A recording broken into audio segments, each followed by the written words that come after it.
Qala al-musannifu rahimahullahu ta'ala wa nafa'ana bi ulumihi fid dharain. Syekh Ahmad Shahibul Wafatajul Arifin Syekh Ibnu Athaillah Sukandari. Al-Fatihah.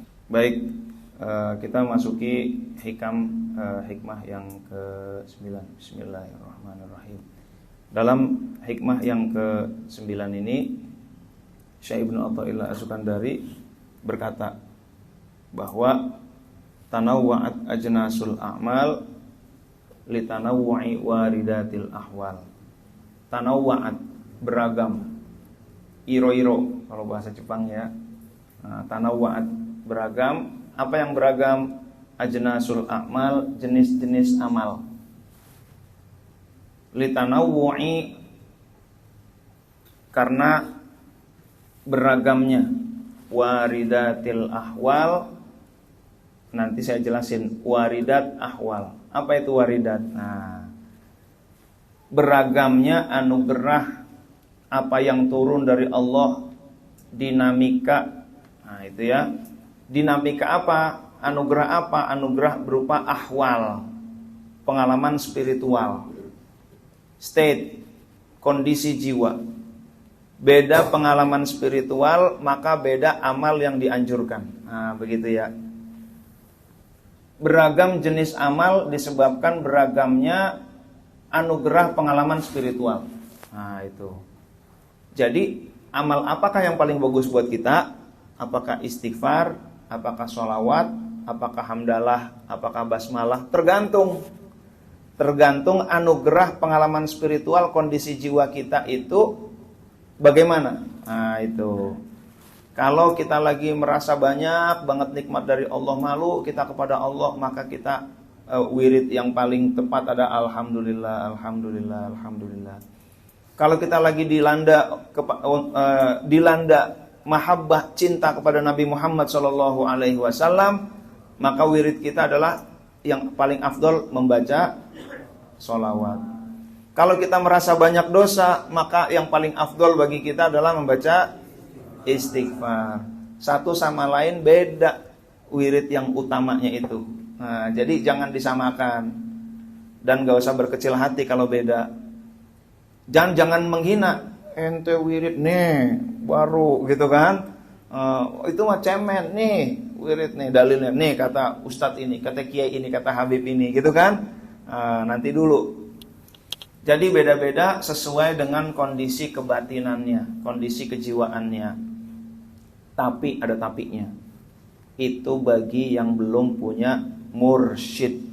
Nah, bagi yang sudah punya mursyid, yang terbaik adalah yang diijazahkan oleh mursyid itu. Nah, itu ya. Jadi kaidah ini berlaku untuk orang yang belum punya mursyid. Mana zikir yang paling afdol? Ya tergantung. Ente punya mursyid enggak? Enggak. Terus kondisi jiwa ente bagaimana? Nah, itu. Ketika kondisi jiwanya adalah tanawwa'at ajnasul a'mal litanawwu'i waridatil ahwal. Beda amal, beda kondisi, atau beda kondisi jiwa, maka beda amal yang dianjurkan. Kalau bahasa Mas Bahrunnya, the right man on the right place, the right warid on the right condition. Jadi kondisi apa, waridnya apa, wiridnya apa? Wirid itu adalah amal yang di luar kewajiban kita dan kita rutinkan, itu namanya wirid. Nah, jadi kalau wirid itu amal yang di luar kewajiban kita dan itu dirutinkan. Kalau sholat wirid bukan? Bukan, karena diwajibkan. Nah, itu memang udah ada perintah kewajiban yang bagi seluruh manusia. Kalau membaca istighfar tiap habis sholat 100 kali kita rutinkan tiap habis sholat, wirid bukan namanya? Wirid. Nah, itu. Kalau setelah habis sholat kita zikir 165 la ilaha illallah, kita rutinkan tiap habis sholat, wirid bukan? Wirid. Bahkan ada yang diperluas lagi, bukan hanya bacaan wiridnya itu, tetapi wirid juga bisa berarti amal perbuatan. Nah, itu kan. Saya nggak wajib puasa Daud, Saya puasa Daud. Sebagian ulama menganggap itu juga wirid. Jadi nggak sebatas zikir, bacaan-bacaan yang dirutinkan di luar kewajiban itu wirid, tetapi perbuatan pun termasuk wirid juga. Nah itu, ya namanya ulama beda-beda, nggak apa-apa ya. Yang penting ada sebuah amalan di luar kewajiban yang kita rutinkan, itulah wirid.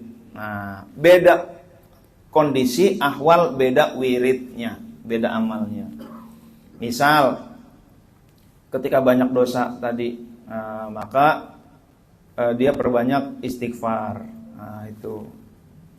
Lalu dia bertaubat kepada Allah Subhanahu wa taala. Lalu ketika banyak rezeki, dia zikirnya lain lagi, alhamdulillah, alhamdulillah, alhamdulillah. Karena apa? Dia ini sedang tenggelam di dalam rasa berlimpahnya rezeki. Jadi bagi dia, ya Allah, alhamdulillah, alhamdulillah, alhamdulillah. Ini baru ini udah nambah lagi rezeki, tambah lagi min haitsu la yahtasib, tambah lagi dan lain sebagainya. Buka bisnis lagi, masya Allah, itu ya. Malu kita kepada Allah Subhanahu wa taala. Nah, hamdalah. Lalu bagi orang seperti ini bisa juga wiridannya berupa atau amalan sunnahnya yang dirutinkan itu berupa banyak sedekah. Nah, itu kan beda-beda tuh. Beda-beda. Maka bagi yang banyak rezeki itu yang utamanya hamdalah sedekah. Oke. Nah, tadi udah cinta Nabi, kita membaca sholawat. Oh, membaca sholawat aja kurang, kita khidmah deh kepada habaib. Nah, itu ya. Kepada keturunan-keturunan Rasul. Jadi kita ya minimal kalau nggak kita khidmah, kita jangan benci habaib ya. Nggak boleh tuh benci habaib, ya Allah. Ntar kita ketemu Rasul minta syafaat, lah kamu benci keturunan saya, kata Rasul. Jangan tuh. Kalau ada gerakan membenci habaib, jangan ikut-ikutan. Bolehlah kita nggak mengabdi kepada beliau, tapi jangan benci. Itu karena bahaya. Itu ya keturunan Rasul. Kata Rasul, ma as'alukum alaihi min ajrin illal mawaddata fil qurba. Di dalam sebuah ayat, ma as'alukum alaihi min ajrin, aku tidak minta kepada kalian upah. Kata Rasul, illal mawaddata fil qurba, kecuali mencintai kerabat. Nah, itu ya. Jadi ya nggak saya minta upah, tapi yang penting kalian tolong cintai keturunan saya. Itu. Nah, itu. Memang terjemahannya banyak, al mawaddata fil qurba, tapi minimal kita mencintailah. Kalau menegur dalam kerangka cinta. Nah, itu ya.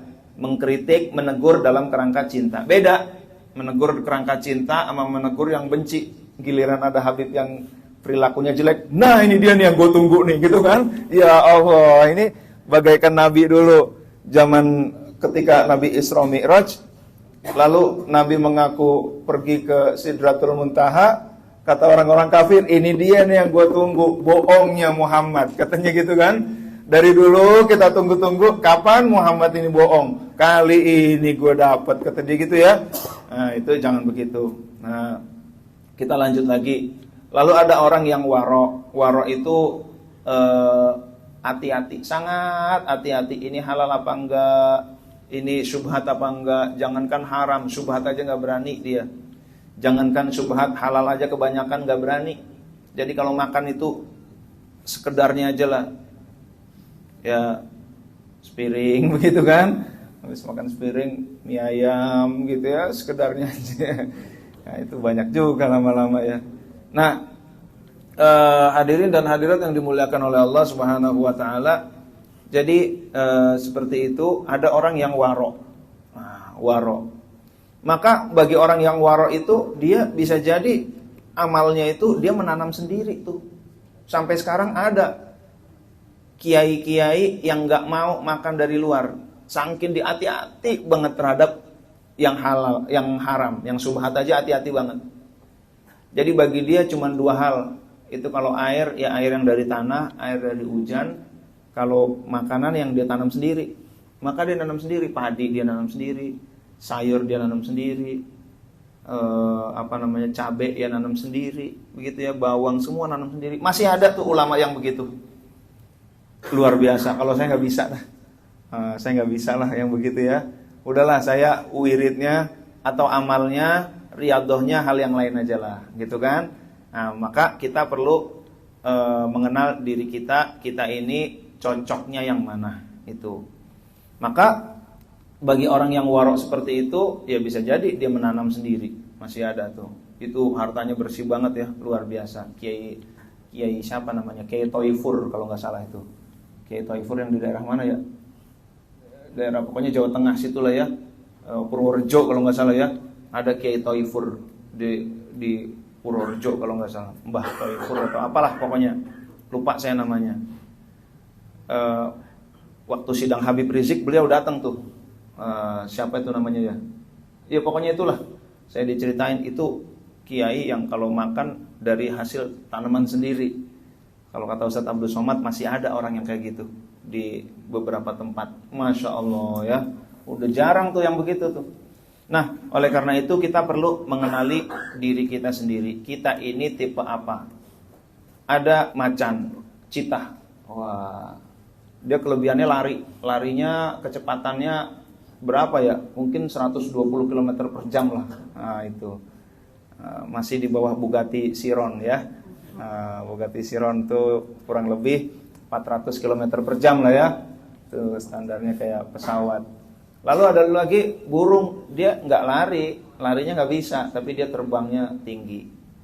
Ada lagi yang lari nggak bisa, terbang nggak bisa, bisanya dia berenang. Nah, itu suatu saat ada si macan, si citah nih, dia bilang kayaknya enak ya jadi elang, gitu. Saya mau ikut pelatihan terbang di mana ya pelatihan terbang nih? Lalu dia ikut pelatihan terbang, mencoba terbang, gagal maning, priben, kiason. Akhirnya dia nggak dilatih itu larinya, yang dilatih terbangnya. Terbang loncat-loncat, gagal maning. Akhirnya dia larinya juga nggak kenceng, terbang nggak bisa. Ini namanya nggak tahu diri. Citah nggak tahu diri. Emang dia kelebihannya lari, udah lari aja. Kalau citah larinya 50 km per jam, 60 km per jam, ngejar kijang, nggak dapat, nggak makan urusannya dia. Nah, maka fokus pada kelebihan kita. Lihat kelebihan kita tuh di mana.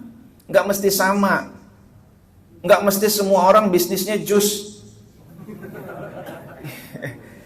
Beda-beda lah, gitu kan. Jadi kata Cita, kayaknya enak deh berenang gitu ya. Saya pengen bisa berenang, dia belajar berenang, lama berenang itu.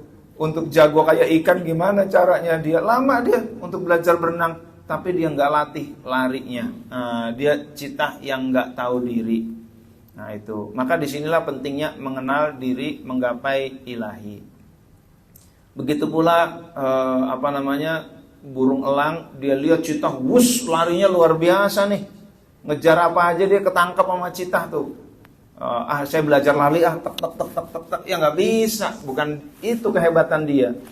Begitu pula ikan, apalagi ikan ya, dia ngelihat citah hebat larinya, dia ingin lihat burung terbang tinggi, dia ingin terbang, nggak bisa juga. Maka masing-masing ini punya karakter masing-masing, punya kelebihan. Allah memberikan kecerdasan beda-beda. Maka Howard Gardner di dalam Multiple Intelligence, beliau membuat kecerdasan itu ada 8. 8 itu yang pertama kecerdasan verbal, linguistik. Kalau saya lebih detailkan lagi seperti ini ya. Kalau ngomong bisa mempengaruhi orang lain. Buat marketing cocok. Linguistik. Pilihan katanya, diksinya luar biasa. Ya mungkin Anies Baswedan begitu ya. Wah, itu kalau ngomong ya Allah, itu saya karena saya ini trainer public speaking, saya cermati banget tuh kemampuan Pak Anies Baswedan. Tingkat dewa ini komunikasinya. Dari pemilihan katanya, lalu bagaimana dia mengungkapkan, Masya Allah ini tingkat dewa nih. Nah itu. Tapi belum tentu pinter. Tapi pas beliau pinter juga ya. Ada yang ngomongnya pinter, giliran kuliah nggak bener. Organisasi rajin. Organisasi ini aktif, di sini jadi leader. Semua organisasi dia ikuti dan semua hebat kecuali kuliah. Ya, jadi kuliahnya nggak bener gitu kan? Ya Allah, ikut mapala mahasiswa paling lama. Karena kebanyakan organisasi nih. Nah itu. Apakah jelek? Enggak juga. Memang kelebihan dia di situ, gitu kan? Anak saya 2, sementara, gitu ya. Istri saya 1. Saya nggak bilang sementara ya. Istri saya 1 gitu. Kalau Anda doain itu lain lagi tuh. Itu istri saya 1, anak saya 2. Anak pertama, waduh, kalau kita bicara itu pertanyaannya setajam silet. Logikanya, nalarnya dari kecil udah ketahuan. Ini nalarnya luar biasa nih. Barangkali kalau jadi pengacara itu sekali tanya langsung kelepar-kelepar tuh musuhnya gitu kan. Bacanya kelas 5 SD satu sekali baca 200 halaman. Wah, ini luar biasa nih anak. Anak ini hampir nggak pernah ranking 2. 1 mulu. Di mana-mana ranking 1, begitu kan? Ya Allah. Tapi dia sama teman-temannya kurang. Anak kedua ini rankingnya standar lah 8 gitu ya. 8 dari 9 gitu ya. Bukan dari 9, dari 14 dia 8. Ya sedeng-sedeng aja lah. Tapi temennya tiap hari main. Ke rumah dia kalau main kadang-kadang dari pagi sampai sore. Kecerdasan sosialnya bagus. Nah itu masing-masing beda. Kalau kata adanya, aku mah orang bodoh, gak kayak kakak. Oh, bukan bodoh, kamu pinter juga. Kakaknya ketemu orang aja malu dia. Ada tamu langsung kabur, begitu kan? Mas saudara juga diem gitu kan. Kalau diskusi harus yang berkualitas baru dia mau ngomong. Kalau nggak berkualitas, kayak buat apa ya saya buang-buang waktu. Begitu, luar biasa tuh. Kelas 2 SMP. Logical, mathematical ada yang begitu. Pinter gitu kan, nggak bisa ngomong. Giliran programmer luar biasa, giliran ngomong nggak becus. Ada yang naturalis dia senang nanam pohon. Kalau nanam pohon itu bawaannya hidup aja tuh. Ada yang bodily kinesthetic, diajarin bahasa Inggris nggak bisa-bisa. Giliran main bola, itu bola nggak bisa lepas dari kakinya. Siapa dia? Messi. Bahasa Inggrisnya nggak becus, tapi kalau udah bawa bola nggak bisa direbut, mau kemana aja terserah dia gitu kan, luar biasa. Cristiano Ronaldo barangkali masih mendingan ya, kecerdasan intelektualnya mendingan lah barangkali ya. Tapi ini juga dahsyat juga. Maka ketika pindah ke An-Nasr ya, gajinya satu hari 9 miliar. Astagfirullahaladzim. Nah, ini bacaan ini tergantung kondisi jiwanya ya. Jadi jangan salahkan yang ngomong astagfirullahaladzim ya. Itu emang dia lagi rutinnya itu. Biarin aja. Ada yang bilang alhamdulillah, ada yang bilang masya Allah, ada yang bilang astagfirullahaladzim. Gak apa-apa, itu contoh konkret ya. Ya Allah, itu Ronaldo gajinya 9 miliar. Karim Benzema pindah dari Real Madrid ke klub mana tuh? Al-Ahli, Al-Ittihad apa Al-Ahli? Al-Ittihad, itu gajinya satu hari 4,5 M. Yang saya mau tanya, gimana ngabisinnya coba ya? Itu gaji 9 M, ngabisinnya gimana coba? Ya Allah, itu banyak banget gaji. Itu karena kecerdasan juga, kecerdasan fisik. Ini udah diajarin gak bener, sekolahnya gak bener, katakanlah Messi begitu, diajarin bahasa Inggris gak bener, tapi main bolanya luar biasa. Ini kecerdasan juga nih. Dan kita masing-masing beda nih kecerdasannya. Ada yang diajarin cuntel di training gitu lagi gitu ya. Ya, tapi kepada teman baik dia, sama teman disenengin sama orang gitu kan. Nah, itu. Ada lagi yang musikal, dia kalau udah sekolah udah nggak bener-bener, drop out mulu. Lagi-lagi langganan, nggak naik kelas gitu ya. Itu ada tuh yang begitu. Gurunya sampai dikeluarin sama gurunya dia. Tapi dia bikin musik, lalu berhasil. Itulah Endang Sukamti. Ada kan tiada, itu ya. Pergi kan kembali. Itu sekolahnya dikeluarin oleh gurunya. Gurunya namanya Endang Sukamti. Ya, karena gurunya kesel nih anak bader banget nih, udah belajar kagak bener, malas dan lain sebagainya, keluar. karena ingin mengabadikan nama gurunya, dibuatlah grup band namanya Endang Sukamti. Nama gurunya ya. Ya Allah. Ada yang begitu tuh. Ya itu nama kreativitas ya. Jadi kenapa namain Endang Sukamti? Rupanya guru yang pernah ngusir gitu. Ya, tapi sekarang dia udah berterima kasih kepada gurunya. Kata dia, untung saya diusir sama guru. Dengan diusir jadi prihatin dia. Ada dendam positif. Awas, gue buktikan bahwa saya akan sukses. Begitu kan? Dia sekarang berterima kasih kepada gurunya. Dia abadikan nama gurunya itu. Nah, hadirin dan hadirat yang dimuliakan oleh Allah Subhanahu wa taala, belajar nggak bener, ngapal Quran susah, giliran musik itu dia pinter. Nah, itu ada yang begitu. Ada yang interpersonal, antar ya, bahasa Indonesianya antar.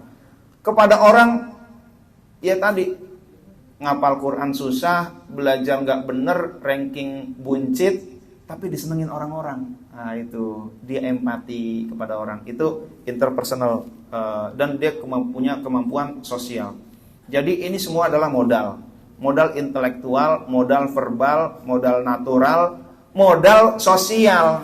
Salah satu modal sosial apa? Kalau kita sosmednya, followernya banyak. Itu modal sosial tuh. Nah oke. Intrapersonal, intra itu ke dalam. Dia itu kepada orang lain sih enggak. Ini introvert lah kurang lebih begitu ya. Introvert, kalau di Stephen itu ada namanya intuiting introvert. Nah itu saya itu, intuiting introvert. Itu dia suka introspeksi diri. Apa ya? Dia nggak perlu contoh untuk menemukan sesuatu. Orang yang intrapersonalnya bagus, dia nggak perlu contoh, dia temukan aja. Dia dengan intuisinya dia bisa menemukan hal-hal meskipun gak ada contohnya. Dia lihat aja pada dirinya sendiri. Nah, intrapersonal. Dia kemampuan untuk muhasabahnya, kemampuan untuk evaluasi diri itu bagus. Ada juga yang kecerdasan visual. Dia musik nggak ngerti, pelajaran susah, DO terus, sama orang juga cuek. Dia ngambil kuas, digini-giniin apa aja, itu jadinya bagus. Siapa dia tuh? Avanti. Ngomong juga Basuki Abdullah apa itu ya. Kadang-kadang ngomongnya nggak bisa. Biasanya pelukis ngomongnya itu nggak lancar lah gitu ya. Set kaosnya diiniin lagi, ambil lagi. Wah, miliaran tuh. Luar biasa. Coret miliaran. Coba kita gitu ya. Coret belum tentu. Nah, jadi itu teman-teman hadirin dan hadirat yang dimuliakan oleh Allah. Maka terkait kontribusi kita, ibadah kita yang baik yang mana, kita cek dulu. Allah kasih kita anugerahnya di bidang apa, kecerdasannya itu. Nah, tapi ada juga teman saya pelukis. Lukisannya dibeli 2 miliar. Tapi ngomongnya lancar banget gitu kan. Diajak dari Jakarta ke Tasik ngomong mulu gitu ya. Wah, ini kata teman saya yang lain, biasanya pelukis nggak begini gitu kan. Tapi itu pelukis itu ngomongnya juga public speakingnya bagus juga. Nah, hebat lah. Nah, jadi teman-teman, kita kenali diri kita. Kita ini kecerdasannya di mana. Barangkali Allah berikan kita kelebihan pada ilmu, maka jadilah kita ulama. Nah, kita jadi ulama ya. Contohnya seperti Imam Syafi'i. Oke. Maka ritual wirid yang paling baik bagi orang kayak beliau ya belajar mengajar. Kayak Gus Baha nih. Gus Baha ini orang langka yang tafsirnya Masya Allah. Sayangnya pakai bahasa Jawa ya. Ya Allah, kadang-kadang saya aduh kok kenapa pakai bahasa Jawa. Udah gitu ngomongnya cepet lagi gitu kan. Saya jadi baca subtitlenya gitu kan. Orang Indonesia dengerin ceramah orang Indonesia pakai subtitle. Ini kekayaan kita nih. Luar biasa. Saya jadi belajar, oh itu artinya itu gitu kan. Gus Baha luar biasa beliau. Ngomongnya cepet pakai bahasa Jawa, dalam ilmunya ilmu yang suka orang-orang baru dapat. Tafsirnya, tafsir apa aja kayak udah dibaca tuh sama beliau, hatam semua kali. Entah berapa puluh tafsir atau ratus tafsir kali. Saya nggak paham tuh. Tapi ada aja ilmu beliau. Maka seandainya orang seperti Gus Baha, dia puasa Daudnya nggak rajin, zikirnya nggak banyak, qiyamul lailnya sekedar 8 rakaat, sodakohnya nggak banyak Gus Baha. Tapi dia kan ngajarnya di mana-mana. Itulah wirid terbaik buat Gus Baha. Nah, itu. Jadi amalan yang terbaik itu beda-beda. Tapi ini bagi yang enggak punya mursyid. Yang punya mursyid tetap ada standar minimalnya, yaitu kalau di TKN zikir jahri dan zikir khafi. Tiap habis sholat, la ilaha illallah, la ilaha illallah, la ilaha illallah. Kata pengarsa Abah, amalkan zikir ini setiap habis sholat minimal 165 kali. 165. Begitu kata beliau. Beliau mengulangin 165 kali. 165. Ini minimal nih.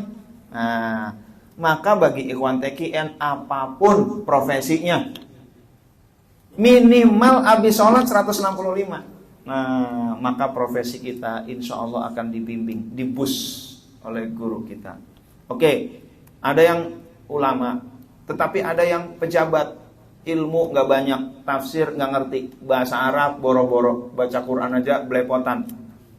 Tapi dia punya jabatan yang tinggi. Maka riyadhah, amal yang terbaik buat dia apa? Buat dia amalan yang terbaik itu menciptakan keadilan dan kemakmuran. Itu yang paling penting. Pemimpin, katakanlah dia pemimpin sibuknya luar biasa, puasanya gak seberapa. Ya puasa Senin Kemis juga kadang-kadang yang namanya pemimpin datang ke tempat orang, sampai sana ditawarin makan. Ini Bapak Presiden datang ke rumah kita, ini saya masak dari 3 hari yang lalu, gitu kan? Untuk Bapak Presiden, presidennya datang ya pada hari Senin. Kira-kira baiknya gimana? Berbuka. Itu ya kata presidennya, ya udah deh besok deh saya gantinya puasa Senin Kemis yang Selasa. Nah itu. Jadi ini udah masak udah dari 3 hari yang lalu nih gitu. Pas dibuka apaan? Bubur ayam gitu ya. Iya Allah. Apa nih sama bubur ayam? Selain bubur ayam apa sampingnya nih? Jus ya itu ya. Masak jus dari 3 hari yang lalu, coba kan. Luar biasa ya. Nah, hadirin dan hadirat yang dimuliakan oleh Allah Subhanahu wa taala, akhirnya itu si pejabat puasa sunnahnya enggak banyak. Qiyamul lail juga enggak banyak. Yang paling ya 3 rakaat, 7 rakaat berikut witir. Tapi dia anti korupsi. Dia berbuat, dia habiskan waktunya itu, dia mencoba untuk dedikasikan hidupnya untuk meningkatkan keadilan dan kemakmuran. Masya Allah. Pokoknya saya dedikasikan untuk meningkatkan keadilan dan kemakmuran.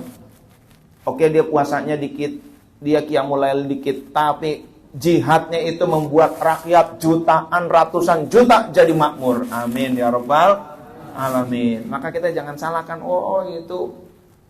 puasa aja nggak pernah begitu kan. Tapi nanti dulu jihadnya lain-lain. Nah, seperti Umar bin Abdul Aziz, Sulaiman Al-Qanuni. Tapi jangan nonton Sulaiman Al-Qanuni di versi filmnya ya. Versi filmnya itu banyak ngawurnya.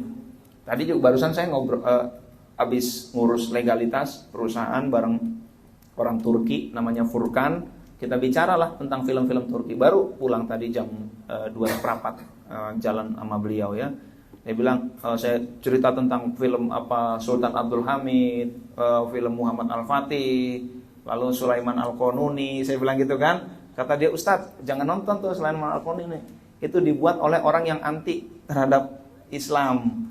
Jadi dibuat film, masa film-film Turki, zaman Turki pada kebuka ininya, aurat-auratnya gitu kan. Sulaiman Al-Qanuni kayaknya sadis banget, salah dikit pancung gitu kan.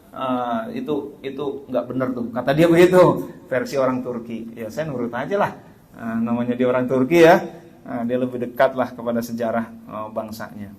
Nah, Sulaiman Al-Qanuni itu masa keemasan, tapi di film masa keemasan justru masa keruntuhan di situ yang ada. Keruntuhan, intrik-intrik politik, kedengkian-kedengkian keluarga, kesadisan hukuman, buka-buka aurat, itu isinya itu tuh banyak tuh ya. Saya juga kaget juga loh, kok ini film Turki kok begini. Lain sama yang lain. Oke, berikutnya ya. Jadi jihadnya beda-beda teman-teman. Ada orang kaya. Orang kaya jihadnya lain lagi, seperti Utsman bin Affan, Abdurrahman bin Auf. Jihadnya apa? Amaliyahnya apa? Amaliyahnya ya bisnis, sodako. Maka pengusaha itu kalau memang puasanya kurang, tapi bisnisnya ngamuk, bermanfaat buat umat, itu aja udah cukup. Apalagi tambah puasanya rajin, itu nilai plus, itu luar biasa itu kalau begitu. Sebagaimana riset yang saya sampaikan di Amerika, pengusaha itu 3 kali lipat lebih banyak doanya daripada yang bukan pengusaha. Ini udah saya sampaikan pada kesempatan yang lalu. Nah, jadi karena tanggung jawabnya, karena ketidakpastian seorang pengusaha itu macam-macam lah. Ada yang besar usahanya, dagangnya banyak, import, tahu-taunya udah nggak punya rumah lagi. Ada tuh yang begitu tuh. Ya itulah pengusaha. Oke, ada yang tangguh, lalu dia strateginya hebat, maka jadilah dia Khalid bin Walid. Mungkin dia ilmu fikih nggak seberapa, ya jabatan juga biasa aja, kaya nggak seberapa, tapi kalau perang namanya Khalid bin Walid nggak ada sejarahnya kalah. Nah itu ya, dalam perang Uhud dia masih jadi musuh, ujung-ujungnya menang juga, emang takdirnya begitu. Jadi Khalid bin Walid itu menang terus pekerjaannya tuh, kerjaannya menang terus ya. Ya Allah, maka ya udah perang, jadi tentara lah di situ. Kita lihat anugerah Allah, kita kenali diri kita. Diri kita ini modelnya bagaimana? Oke, ada yang ulama bukan, pejabat bukan, kaya enggak, gitu kan?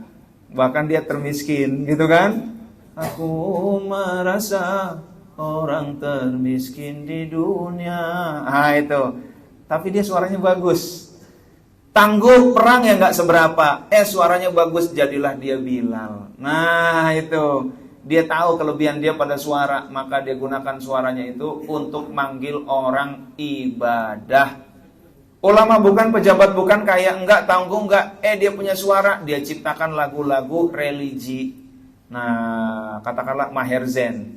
Maher Zain ini udah mendominasi dunia. Luar biasa lah. Dengan adanya Maher Zain, ini tsunami buat penyanyi-penyanyi lokal ya. Maher Zain mulu isinya itu. Tapi itu contoh.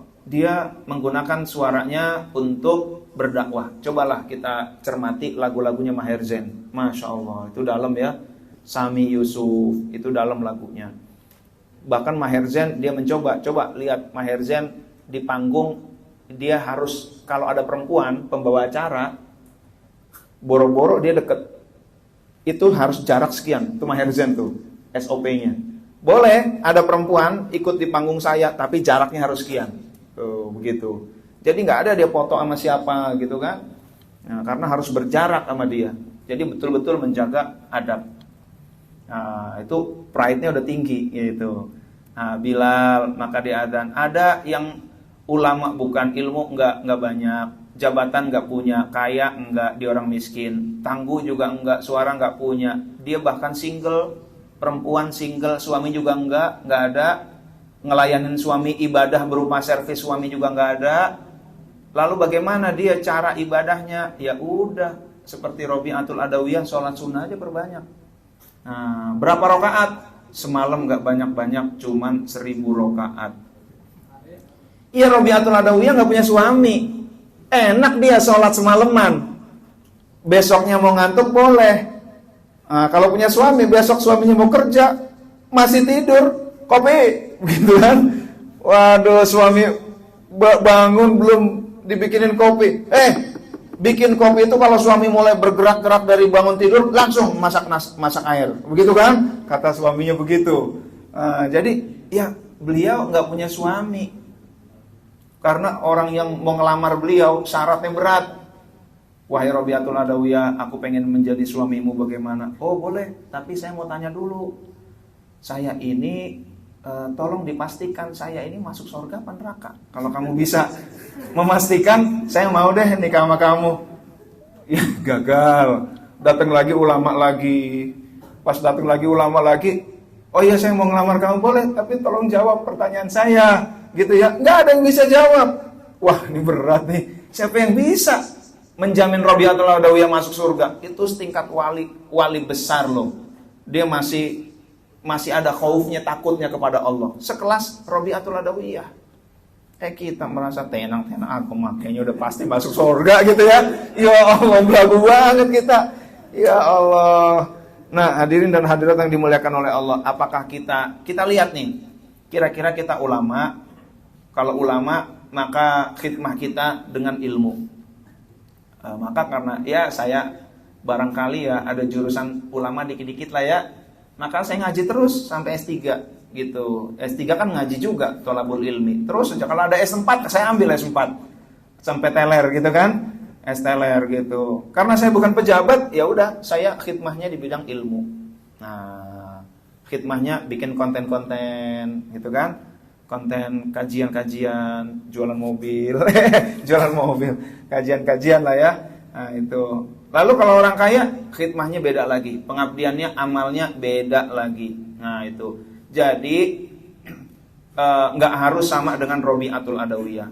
Bapak Ibu nggak harus sama dengan Umar bin Abdul Aziz, nggak harus sama dengan Khalid bin Walid. Kita lihat kecerdasan yang Allah titipkan kepada kita itu kecerdasan apa. Nah ini kita perlu refleksi mengenal diri kita. Maka ini juga kata-kata man arafa nafsahu faqad arafa rabbahu. Siapa yang mengenal diri, dia akan menggapai ilahi. Mudah dia menggapai ridho ilahi. Karena apa? Dia tahu kelebihan dia di mana.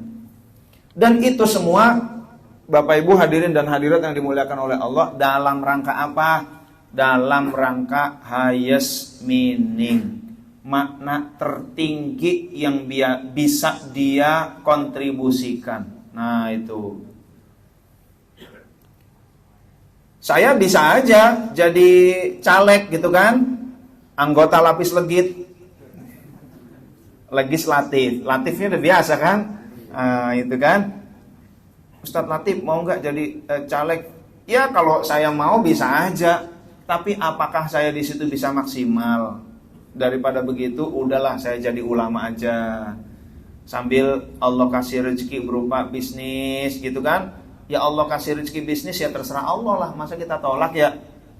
Ada orang Turki ngajak yuk bisnis kita bikin sekolah di Turki, kuliah di Turki. Apa alasannya? Indonesia harus banyak orang kuliah di Turki. Mengapa? Orang kalau ke Turki itu dia tahu betapa Islam pernah berjaya di sana. Di sana Islam pernah bersatu. Seluruh dunia itu berada di bawah khilafah Utsmani. Maka pulang dari sono punya semangat mempersatukan Islam. Oh gitu, oke kalau begitu gitu kan. Terus cara ente gimana? Kita bimbing dari awal sampai akhir, penyetaraan ijazah dan lain sebagainya. Oh ya udah, namanya orang Turki datang ke kita ngajak kerjasama bidang kuliah di Turki. Kuliah di Turki itu murah. Kedokteran itu udah semua berikut makan, berikut kuliah cuma 2,5 juta. Jadi sekarang orang Indonesia banyak kuliah di Turki karena murah. Nah itu ya. Ini bukan promosi, bukan. Ini cerita aja. Kok kalau Allah ngasih peluang begitu gimana? Ya udah, yang namanya Allah ngasih kita terima. Terserah Allah lah gitu ya.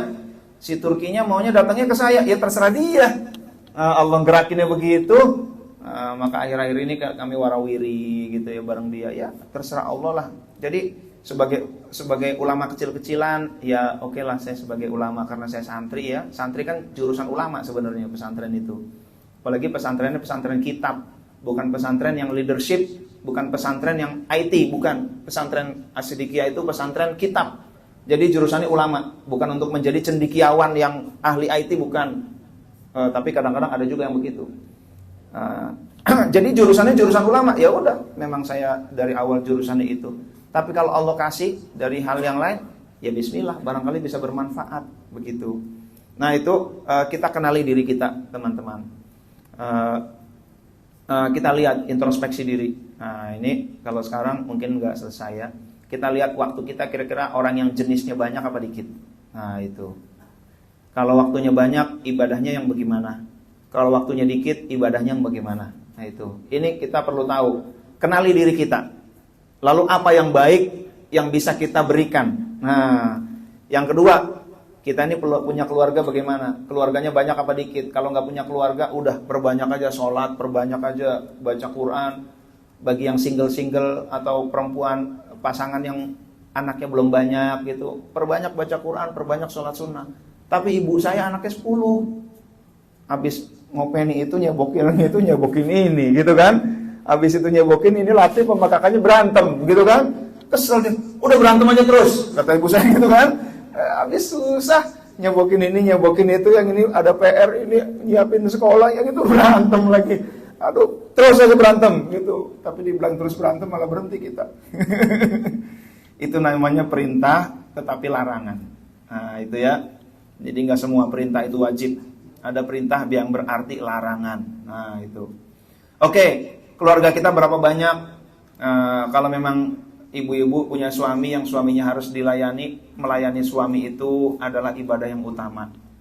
Puasa sunnah, suami ngajakin, gitu kan? Itu mana lebih afdol? Kok Mas Baron ketawa?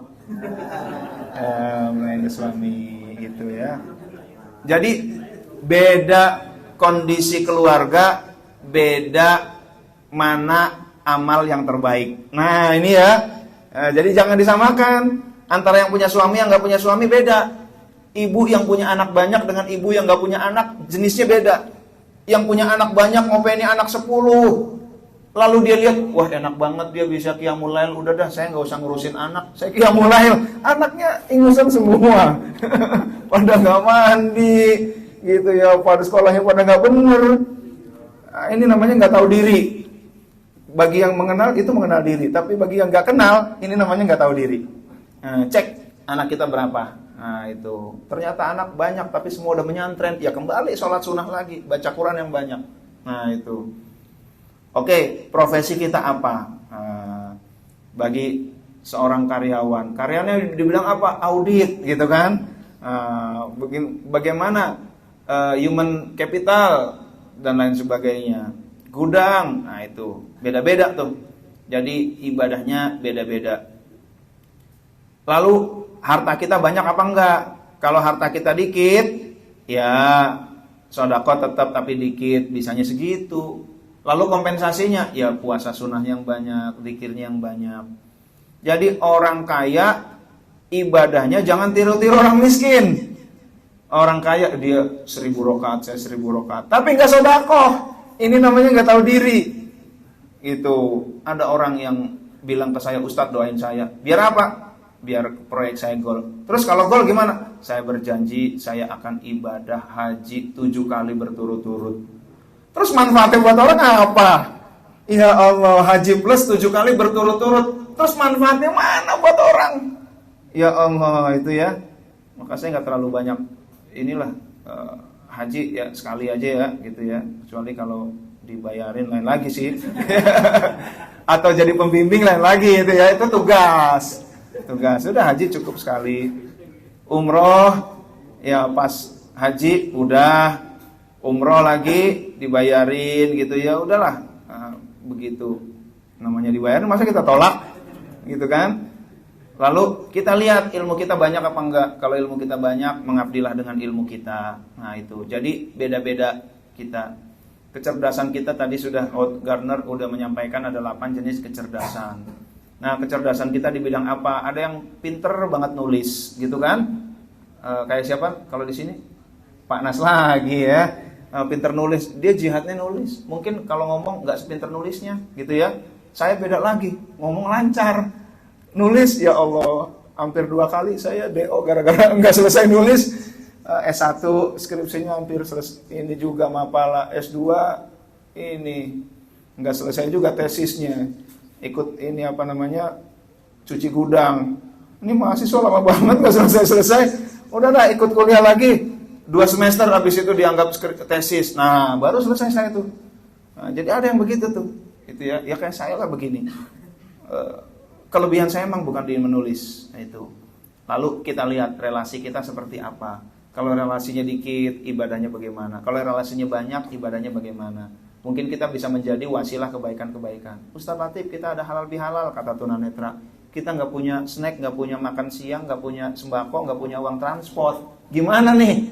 Ya barangkali saya punya teman, saya pasang aja status. Ini ada tunanetra, uang makannya udah, sembakonya udah ada yang cover, tapi transportnya belum ada. Ada, saya yang cover Ustaz. Berapa orang? 200 orang, saya bilang gitu. Ya 150 lah minimal. Berapa? 100.000. Udah deh, semua dari saya. Tuh, pasang status. Orang yang punya relasinya banyak itu bisa jadi wasilah, tuh kan. Maka saya kalau ada apa-apa saya nggak usah minta-minta, pasang status aja saya, gitu kan. Pasang status, nanti ada yang baca status saya nyumbang sekian deh, saya nyumbang sekian. Itu ibadahnya orang yang punya relasi. Maka orang yang punya relasi dia harus tahu diri, dia harus menjadi jembatan kebaikan. Nah, maksudnya begitu. Saya nggak bisa nyumbang banyak buat tunanetra, tapi kan saya punya relasi, saya bisa ketok-ketok. Jadi intinya teman-teman, ibadah itu beda-beda. Wabil khusus yang nggak punya mursyid, belum punya mursyid, lihat, kenali diri kita, apa yang highest meaning buat kita. Ibadah itu sangat beda-beda, sebagaimana binatang sangat beda-beda.